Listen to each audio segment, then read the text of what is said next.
नमस्कार, आप देख रहे हैं न्यूज़ वन इंडिया और मैं हूं आपके साथ अमृता चौहान। बड़ी खबर, राष्ट्रपति रामनाथ कोविंद का आज अयोध्या दौरा है। प्रेसिडेंशियल ट्रेन से अयोध्या पहुंचेंगे महामहिम, रामलला के दर्शन करेंगे राष्ट्रपति रामनाथ कोविंद। राष्ट्रपति के आगमन की तैयारियां पूरी हो चुकी है। सीएम योगी करेंगे राष्ट्रपति कोविंद की अगुवाई। तो यहां पर खुद उत्तर प्रदेश के मुख्यमंत्री योगी आदित्यनाथ अगुवाई करेंगे महामहिम की, राष्ट्रपति रामनाथ कोविंद की। राष्ट्रपति रामनाथ कोविंद आज अयोध्या दौरे पर हैं, यहां पर पहुंचेंगे, रामलला के दर्शन करेंगे, प्रेसिडेंशियल ट्रेन से अयोध्या पहुंचेंगे महामहिम। तो तमाम तैयारियां चल रही थी उनके अयोध्या के दौरे को लेकर, रामलला के दर्शन को लेकर सुरक्षा के पुख्ता इंतजाम किए जा रहे थे। दरअसल 4 दिवसीय दौरे पर उत्तर प्रदेश के राष्ट्रपति रामनाथ कोविंद हैं और इसी दौरे के तहत आज वो अयोध्या पहुंचेंगे। अयोध्या में रामलला के दर्शन करेंगे राष्ट्रपति रामनाथ कोविंद, उनकी अगुवाई करेंगे खुद सीएम योगी आदित्यनाथ। आज का दिन ऐतिहासिक दिन होगा जब देश के राष्ट्रपति Ramnath Kovind special presidential train से अयोध्या पहुंचेंगे। ये पहले राष्ट्रपति होंगे जो श्री रामलला के दरबार में दर्शन करेंगे, पूजा करेंगे, जिसके स्वागत के लिए उत्तर प्रदेश सरकार ने बड़ी तैयारियां की है। इस दौरान उत्तर प्रदेश के राज्यपाल आनंदीबेन पटेल और मुख्यमंत्री योगी आदित्यनाथ अयोध्या में इनका स्वागत करेंगे। देश के राष्ट्रपति रामनाथ कोविंद के अयोध्या में स्वागत के लिए रेलवे स्टेशन से लेकर राम कथा पार्क 8 स्थानों पर सांस्कृतिक कार्यक्रम से उनका स्वागत किया जाएगा। वहीं राम कथा पार्क में आयोजित रामायण फिल्म के उद्घाटन के दौरान रामायण के प्रसंग के कुछ अंश और लोक गायन का आयोजन किया जाएगा। इस आयोजन में अयोध्या के संत आमंत्रित होंगे, कई गणमान्य शामिल होंगे। तो कई कार्यक्रम भी यहां पर पेश किए जाएंगे। जगह जगह पर कार्यक्रम के द्वारा उनका स्वागत किया जाएगा। सीएम योगी राष्ट्रपति रामनाथ कोविंद की अगुवाई करेंगे। खुद राज्यपाल आनंदीबेन पटेल भी यहां पर उनकी अगुवानी के दौरान मौजूद रहेंगी। प्रेसिडेंशियल ट्रेन से अयोध्या पहुंचेंगे महामहिम, रामलला के दर्शन करेंगे। रूप से ये भारत के लिए एक स्वर्णिम काल है और विशेषकर श्री धाम अयोध्या में ऐसे समय में जबकि भगवान श्री राम जी की पावन जन्मभूमि पर दिव्य भव्य मंदिर का निर्माण चल रहा है। ऐसे समय में हमारे देश के महामहिम राष्ट्रपति महोदय पधार रहे हैं, तो उनका इस अयोध्या की पावन धरती पर स्वागत है। और वैसे देश के वो सर्वोच्च सत्ता पर हैं, कहीं भी जाएं, लेकिन इस समय अयोध्या जी आना एक बहुत ही मायने रखता है। तो आपको बता दें कि राम नगरी पहुंचेंगे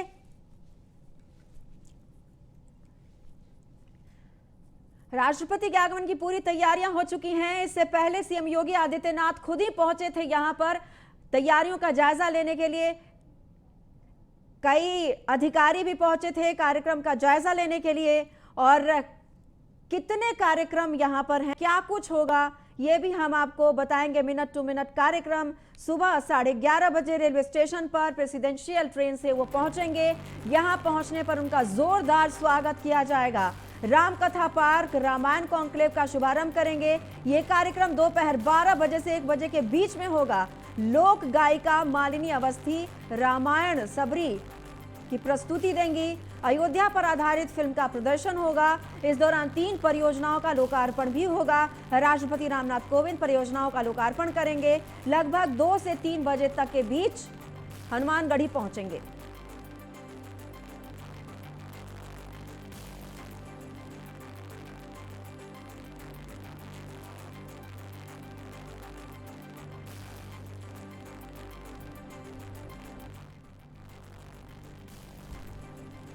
सुबह 11:30 बजे रेलवे स्टेशन पर प्रेसिडेंशियल ट्रेन से पहुंचने वाले हैं। श्री रामलला का दर्शन करेंगे। आज ये पहले राष्ट्रपति होंगे जो अयोध्या पहुंचेंगे रामलला के दर्शन के लिए, पूजा अर्चना करेंगे। कई संत यहां पर पहुंचेंगे, कई गणमान्य पहुंचेंगे, कई कार्यक्रम हैं। तो हम आपको मिनट टू मिनट कार्यक्रम बता रहे हैं कि किस तरह से ये कार्यक्रम तय किए गए हैं। लोक गायिका मालिनी अवस्थी रामायण सबरी की प्रस्तुति देंगी।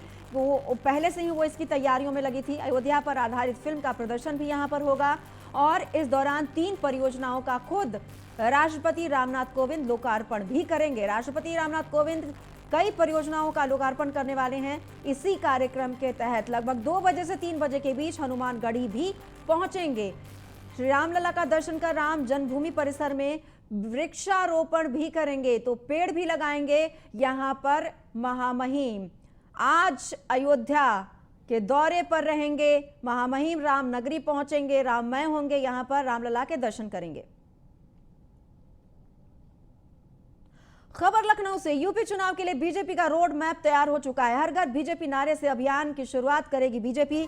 सितंबर से यूपी में घर घर जाएंगे बीजेपी नेता। हर घर हर वोटर तक पहुंचना बीजेपी का लक्ष्य होगा। तो हर घर बीजेपी नारे से अभियान की शुरुआत की जाएगी। आपको बता दें कि अगले साल ही विधानसभा चुनाव होने हैं और इसी को लेकर तमाम पार्टियों ने तैयारियां शुरू कर दी हैं, अपनी जान फूंक दी है चुनाव में जीतने के लिए। और बीजेपी भी कोई कोर कसर नहीं छोड़ना चाहती है। इसी के तहत हर घर बीजेपी नारे से अभियान की शुरुआत करेगी बीजेपी। हर घर जाएगी, लोगों से मुलाकात करेगी, लोगों को जोड़ने की बात करेगी। यहाँ पर वोट बैंक बढ़ाने की कवायद है। हर घर वोटर तक पहुंचना लक्ष्य रखा गया है बीजेपी की तरफ से। ये रोड मैप तैयार किए गए हैं इस कार्यक्रम के तहत। तो लोगों से मुलाकात करेगी हर घर, मतलब कोई भी ऐसा घर नहीं होगा जहां पर बीजेपी नहीं जाएगी। लोगों से मुलाकात करेगी, बातचीत करेगी, अपने किए गए जो कार्यकाल में जो भी काम किए गए हैं उसके बारे में भी बताएगी पार्टी।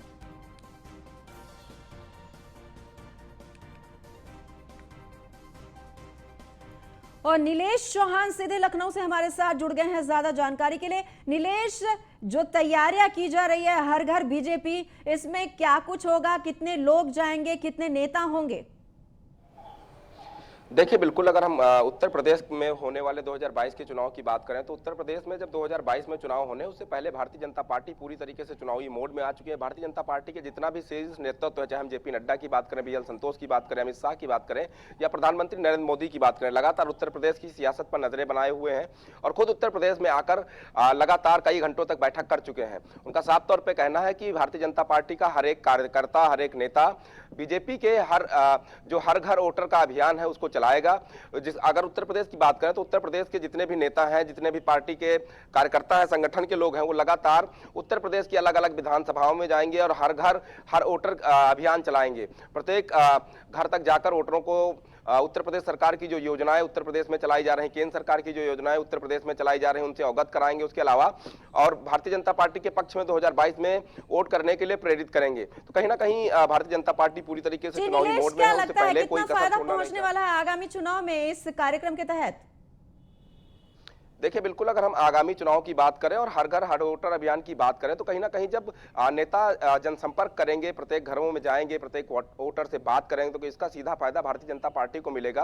क्योंकि अक्सर देखा जाता है कि ग्रामीण इलाका हो या शहरी इलाका हो, जब कोई नेता किसी वोटर के घर पहुंचता है तो कहीं ना कहीं वोटर उनसे बातचीत करता है, मिलता है, तो उस पार्टी के पक्ष में वोट करने के लिए तैयार हो जाता है। अब देखने वाली बात होगी कि कितनी जल्दी, कितनी व्यापक पैमाने पर भारतीय जनता पार्टी की तरफ से ये हर घर वोटर अभियान चलाया जाएगा। जी नीलेश, फिलहाल ये कहा जा सकता है कि उत्तर प्रदेश में बहुत बहुत धन्यवाद आपका इस तमाम जानकारी के लिए। आगे खबर लखनऊ से, सपा की किसान पटेल यात्रा का शुभारंभ होने जा रहा है। आज सीतापुर से इस कार्यक्रम की शुरुआत होगी। किसान पटेल यात्रा बहराइच, श्रावस्ती, बलरामपुर, गोंडा, फैजाबाद में भी इस यात्रा की शुरुआत होगी। 4 चरणों में इस यात्रा की शुरुआत होगी। किसान पटेल यात्रा 31 अक्टूबर को किसान पटेल यात्रा का समापन भी होगा। तो 7 चरणों में इसकी शुरुआत होनी है। 31 अक्टूबर को किसान पटेल यात्रा का समापन भी हो जाएगा। सपा की किसान पटेल यात्रा का शुभारंभ होने जा रहा है। तो लखनऊ से इसकी शुरुआत होगी, सीतापुर से इसकी शुरुआत होगी। किसान पटेल यात्रा की शुरुआत बहराइच, श्रावस्ती, बलरामपुर, गोंडा, फैजाबाद में भी इसकी शुरुआत की जाएगी। तो 7 चरण में किसान पटेल यात्रा होने जा रही है।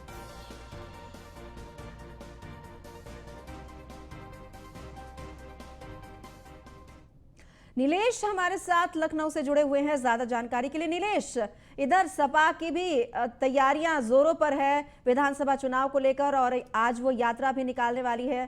कितना जोश देखा जा रहा है सपा की ओर से और कितना फायदा उसको मिलने वाला है? देखिए 2022 में उत्तर प्रदेश में चुनाव से पहले उत्तर प्रदेश के सभी राजनीतिक दल, चाहे हम भारतीय जनता पार्टी की बात करें, समाजवादी पार्टी की बात करें, बहुजन समाज पार्टी की बात करें, आम आदमी पार्टी की बात करें या कांग्रेस की करें, सभी चुनावी मोड में आ चुके हैं। जिस तरीके से इससे पहले बहुजन समाज पार्टी ने प्रबुद्ध जन सम्मेलन चलाया, आज से समाजवादी पार्टी किसान पटेल यात्रा शुरू करेगी। 7 चरणों में इस यात्रा का शुभारंभ होगा। आज इसका शुभारंभ जो सीतापुर से होगा, कहीं ना कहीं ये कहा जा सकता है कि अखिलेश यादव उत्तर प्रदेश में 2022 में समाजवादी पार्टी की सरकार बनाना चाहते हैं। उसको लेकर वो भी कोई कसर छोड़ना नहीं चाहते हैं, चाहे वो ब्राह्मण वोट बैंक को अपनी तरफ खींचना हो या किसानों को अपने साथ मिलाकर 2022 में सत्ता तक पहुंचने का प्रयास हो। उसी को लेकर ये यात्रा आज से शुरू की जा रही है, किसान पटेल यात्रा, जिसका शुभारंभ सीतापुर से किया जाएगा। 7 चरणों में पूरे उत्तर प्रदेश के अलग अलग जगहों पर यह यात्रा चलाई जाएगी। तो निश्चित तौर पर यह कहा जा सकता है कि समाजवादी पार्टी के राष्ट्रीय अध्यक्ष, उत्तर प्रदेश के पूर्व मुख्यमंत्री अखिलेश यादव कहीं ना कहीं इस किसान पटेल यात्रा के माध्यम से उत्तर प्रदेश के किसानों को समाजवादी पार्टी के साथ जोड़ना चाहते हैं, समाजवादी पार्टी के वोटर के रूप में साधना चाहते हैं। तो ये एक बड़ी समाजवादी पार्टी की तरफ से यात्रा चलाई जाएगी, जिसमें खास तौर पर अगर हम बात करें पश्चिमी यूपी की, गाजियाबाद, मेरठ, अलीगढ़, मुजफ्फरनगर, इन जिलों की हम बात करें तो वहां पर लगातार किसान आंदोलनरत हैं। लगातार वो दिल्ली एनसीआर के जगहों पर बैठे हुए प्रदर्शन कर रहे हैं, या फिर हम कहें गाजीपुर बॉर्डर पर बैठकर प्रदर्शन कर रहे हैं। उनको कहीं ना कहीं अपनी पार्टी की ओर खींचने का प्रमुख लक्ष्य रहेगा। पूरी कोशिश है, इसलिए ये नाम भी दिया गया है किसान पटेल यात्रा। आपका बहुत बहुत धन्यवाद इस तमाम जानकारी के लिए।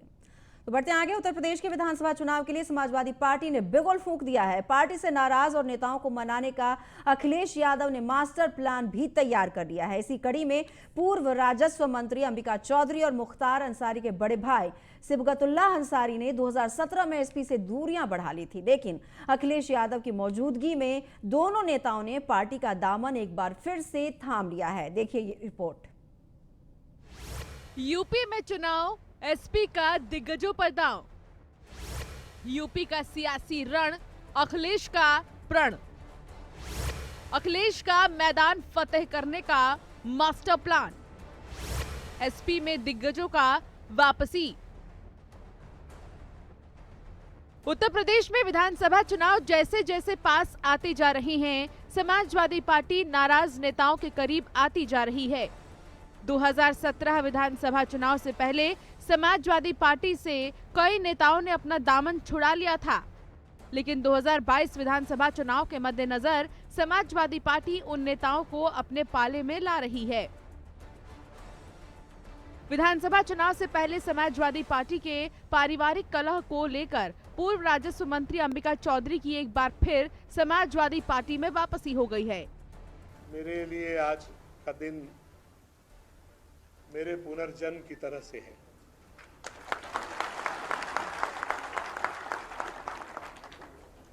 कभी कभी कठिनाइयां ऐसी होती हैं कि शब्दों का बहुत अभाव होता है।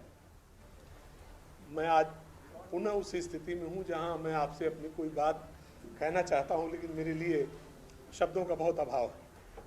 अतिशय स्नेह प्रदर्शित करते हुए कृपापूर्वक मुझे, मेरे पुत्र आनंद को और मेरे साथ जो दूसरे साथी आज पुनः यहाँ आए हैं, उन सबको समाजवादी परिवार में शामिल करने की अनुकंपा की। अंबिका चौधरी वैसे तो मूल निवासी बलिया के हैं, लेकिन उनका दबदबा पूर्वांचल की कई सीटों पर पड़ता है। उन्होंने न्यायिक सेवा की नौकरी छोड़कर सियासी सफर शुरू किया था। अखिलेश सरकार में अंबिका चौधरी राजस्व पिछड़ा वर्ग कल्याण मंत्री रहे हैं। चलिए अब आपको बताते हैं आखिर कौन है अंबिका चौधरी। पूर्वांचल के दमदार नेता हैं अंबिका चौधरी। मुलायम शिवपाल के करीबी हैं अंबिका चौधरी। सपा सरकार में राजस्व मंत्री रहे अंबिका चौधरी। 1993 से 2012 तक फेफना विधानसभा से विधायक रहे। 10 साल तक सपा प्रवक्ता रहे अंबिका चौधरी। इसके बाद पार्टी ने अंबिका चौधरी को बनाया एमएलसी। दोबारा राजस्व मंत्री, पिछड़ा वर्ग और विकलांग मंत्री बनाए गए। लखनऊ के कॉलेज के जमीनी विवाद में पद से हटाए गए। साल 2017 में सपा के पारिवारिक कलह के बीच बसपा में हुए थे शामिल। वहीं साल 2017 में ही अखिलेश यादव ने मुख्तार अंसारी से किनारा कर लिया था। लेकिन ये चुनाव है, यहाँ सब कुछ जायज है। कौन कब किसके पाले में आ जाएगा, ये कहना बड़ा मुश्किल होता है। 2017 के चुनाव से पहले अखिलेश के चाचा शिवपाल यादव ने अंसारी परिवार की पार्टी कौमी एकता का समाजवादी पार्टी में विलय कराया था, लेकिन अखिलेश के विरोध की वजह से अंसारी परिवार को सपा से बाहर का रास्ता देखना पड़ा था। मुख्तार अंसारी के बड़े भाई सिबकतुल्लाह अंसारी ने आज लखनऊ में अखिलेश यादव की मौजूदगी में समाजवादी पार्टी का दामन थाम लिया। अब आपको बताते हैं आखिर कौन है सिबकतुल्लाह अंसारी। माफिया डॉन मुख्तार के बड़े भाई है सिबकतुल्लाह अंसारी। अंसारी ब्रदर्स में सबसे बड़े हैं सिबकतुल्लाह अंसारी। 2007 में गाजीपुर विधानसभा से सपा से पहली बार से विधायक बने। 2012 में खुद की बनाई पार्टी कौमी एकता पार्टी से विधायक बने। गाजीपुर में दिग्गज नेताओं में सिबकतुल्लाह अंसारी की है पहचान। समाजवादी पार्टी से किनारा करने वाले अंबिका चौधरी और सिबकतुल्लाह अंसारी एक बार फिर अखिलेश यादव के नेतृत्व में काम करने को तैयार हैं।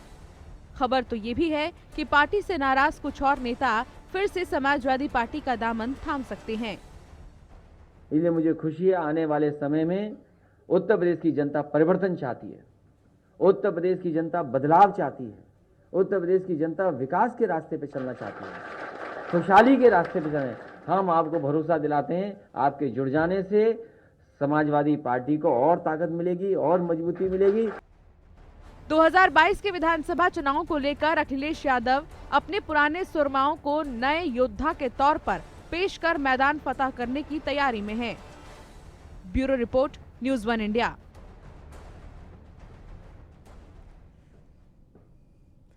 सिबकतुल्लाह अंसारी के सपा में शामिल होने पर यूपी बीजेपी ने ट्वीट कर अखिलेश यादव पर निशाना साधा है। यूपी बीजेपी के आधिकारिक ट्विटर अकाउंट से ट्वीट किया गया है, यही है सपा का असली चेहरा। किसी तरह सत्ता हाथ आ जाए, भले ही माफिया मुख्तार अंसारी के परिवार से हाथ मिलाना पड़े, लेकिन उन्हें यह भूलना नहीं चाहिए कि यूपी का मुख्यमंत्री कौन है।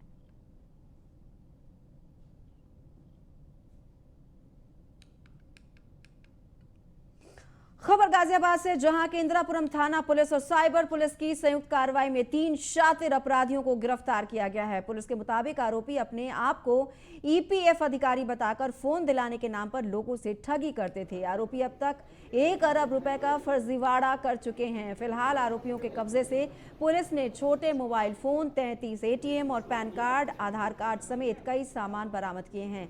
फिलहाल पुलिस ने तीनों आरोपियों को गिरफ्तार करके जेल भेज दिया है।